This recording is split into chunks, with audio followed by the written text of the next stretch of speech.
In the winter of 1959, deep in the northern Ural Mountains of the Soviet Union, something went terribly wrong. 9 experienced hikers set out on an expedition. Most of them were university students. Young, skilled, adventurous. They were led by Igor Dyatlov, a 23-year-old student who had completed dozens of difficult treks before this journey. Their goal was simple: reach the remote mountain Otorten and return safely. But they never came back, and what investigators later found would become one of the most disturbing unsolved mysteries in modern history. The group was last seen setting up camp on the slopes of Kholat Shakhl, a name that translates chillingly to Dead Mountain. Their tent was discovered weeks later, and what shocked rescuers immediately was that it had been torn open from the inside. Not cut carefully, not opened normally, ripped apart, as if whatever was inside made a desperate escape into the freezing night. Even more strange, all personal belongings were left behind. Shoes, jackets, food, everything needed to survive in sub-zero temperatures. It looked like they ran barefoot into a blizzard. Search teams began following footprints in the snow. The tracks led downhill toward a dense forest, more than a kilometer away. At first, there were 9 sets of footprints, then fewer, then nothing. The first 2 bodies were found near a tree, partially dressed, with signs that suggested they had tried to light a fire. Their hands were badly burned. They died in the cold. But that was only the beginning.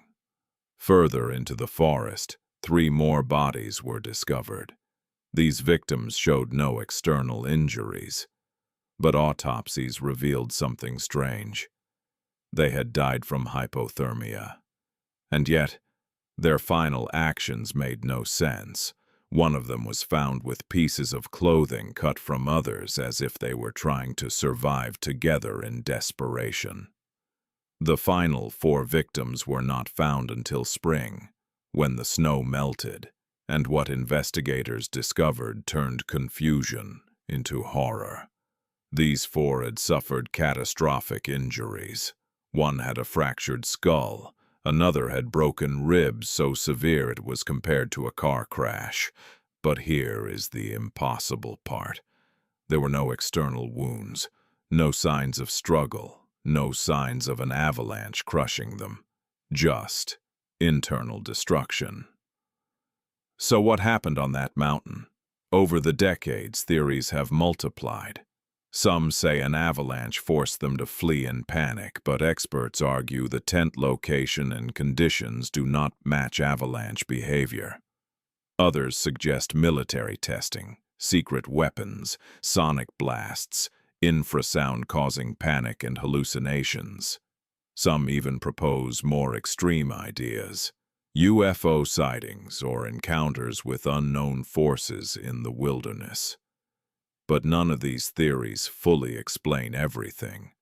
Not the precise escape from the tent, not the strange injuries, not the missing eyes and tongue in some of the bodies, later reported by investigators, and not the fact that the final radio logs and diary entries simply stop, without explanation.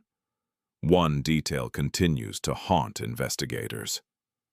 Before their deaths, one of the hikers wrote in his diary, "We are now sure that a snowman exists." A strange, almost joking line, or perhaps something more serious than it appears. To this day, the Dyatlov Pass incident remains officially unsolved. Modern reconstructions suggest a rare type of slab avalanche combined with panic and exposure conditions. Yet even those explanations struggle to account for every detail, because no single theory explains everything. And maybe that is what makes this case so disturbing. It is not just that they died, it is that we still cannot agree on how. Somewhere in the frozen silence of the Ural Mountains, on that night in 1959, 9 people left their tent and stepped into something that changed their fate forever. And whatever it was, it left behind a mystery that refuses to die. Even today, hikers avoid that region. Local legends speak of an unseen force in the mountains, a presence that makes the air feel wrong, a silence that feels too heavy. But science demands answers, and history demands truth.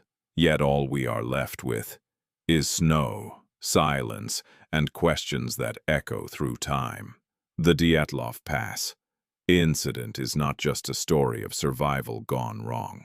It is a reminder that even in a world mapped, studied, and explored, there are still places where certainty disappears, and mystery remains.